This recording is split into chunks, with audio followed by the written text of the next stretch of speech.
ქართული და რუსი ექსპერტების შეხვედრა ჩაიშალა. რუსული დელეგაცია თბილისიდან მოსკოვში გააბრუნეს. მოსკოვის საერთაშორისო ურთიერთობათა ინსტიტუტის ექსპერტ ნიკოლაი სილაევი და რუსეთის არქივის დირექტორი სერგეი მირონენკო ერევნის რეისით ჩამოფრინდნენ, თუმცა საქართველოს ტერიტორიაზე არ შემოუშვეს. ამ გადაწყვეტილების შემდეგ მსოფლიო ეკონომიკისა და საერთაშორისო ურთიერთობათა ინსტიტუტის დირექტორის მოადგილე ვლადიმერ ბარანოვსკიმ, საზოგადოებრივი მეცნიერების ინსტიტუტის წამყვან მეცნიერ თანამშრომელმა ალექსანდრე მილერმა და მოსკოვის საერთაშორისო ურთიერთობათა სახელმწიფო ინსტიტუტის რექტორის მრჩეველმა არტიომ ბალგინმა ქვეყანაში შემოსვლაზე უარი თავად თქვეს და ერევანში გაფრინდნენ.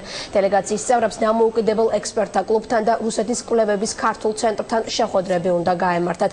ვიზიტი მოსკოვის საერთაშორისო ურთიერთობათა სახელმწიფო ინსტიტუტის ინიციატივით დაიგეგმა. რუსის სტუმრები პანკისის ხეობაში ჩასვლასაც აპირებდნენ.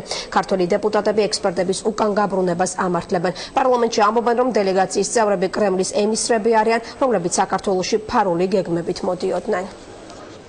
რუსებს აქვს სერიოზული პრობლემა საერთაშორისო დონეზე, აქედან გამომდინარე ისინი ცდილობენ, რომ რაღაც ფონი შეიქმნას. თითქოს არსებობს საქართველოში პოლიტიკოსები, რომლებიც რუსებს ელაპარაკებიან ცარიელი ფურცლიდან და ეს რას ნიშნავს, უბრალოდ გაუგებარია, რადგან ამ ტერიტორიაზე მოხდა ეთნოწმენდა, საქართველოს ტერიტორიები არის ოკუპირებული და ექსპერტების სახით ჩამოდიან კრემლის ემისრები.